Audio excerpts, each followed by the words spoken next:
Sa udi makapuso ang role ni usa ka iring sa kadakong mall o kinatong Siren karong buntaga makauban nato Joanne Eve Fabe.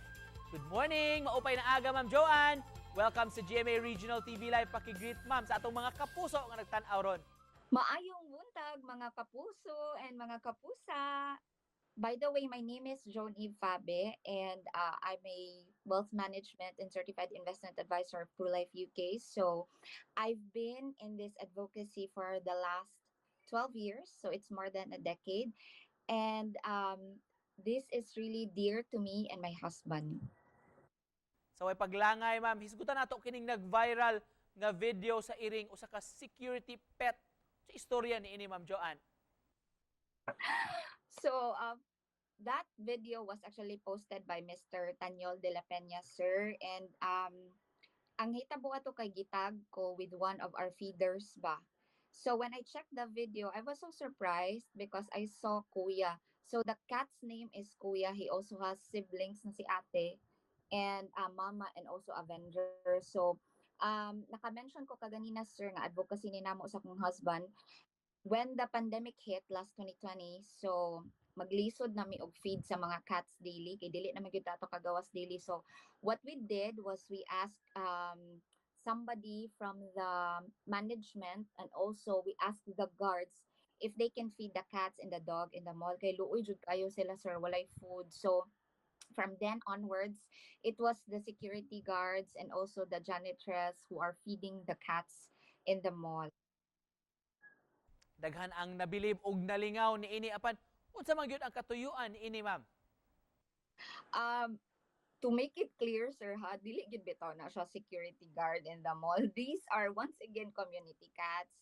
So when we say community cats, they are very territorial manggod. They stay in one place, and diha gyud na sila for the rest of their lives. Kining iring nga ginganlan og kuya. Asa ni sila gikan Ma'am Joanne? Community cat ra gyud na sila, sir. I think they were descendants of the cats inside and outside of the mall. Kamo ba Ma'am ang nagbutang ni mga cat sa managlahi nga mga lugar?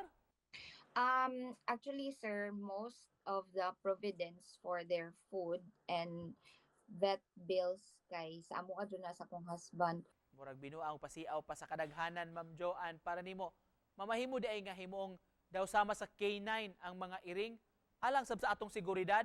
Actually, kanang ni-exist man gyud na ang mga rodents anywhere. So yeah, they control that population. And kanang if I would also like to share this nga, if dogs are our kana bitawng guardians in the physical realm, the cats are also our guardians in the spiritual realm. So that is like a deeper sense of having cats bitaw, sir. Unsay reaction nimo Ma'am nga nag-viral ang video? So na-shock jud ko, sir, kay wala mo ko nag-expect, and I even don't know the person ba. I was just tagged in the post, and then I commented that sir, his name is Kuya and he is one of the community cats in the mall that we are feeding. And I am so happy because this brings out an awareness to everyone that once again we and stray cats and dogs can really coexist. Ma'am, kindly take this opportunity ma-invite atong mga kapuso nga suportaan ang inyong advocacy. We are pushing for spay and neuter or ligate and kapon for not just for your pets, but if you have community cats or community dogs in your area, because this will really curb the overpopulation bitaw of kanang mga stray cats and dogs. And we would also like to share with you, if you can and you will choose to adopt a stray cat or a stray dog. Og isip pa na pos Ma'am Joanne, unsay mensahe nimo sa ato mga kapuso labi na kini mga cat lovers?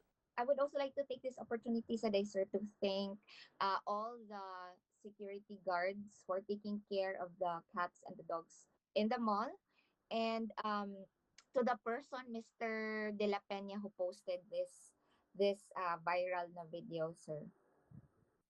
Daghang salamat for joining us this morning, Joanne Fabe. Thank you, Ma'am. Thank you so much, sir. Daghang salamat, mga kapuso.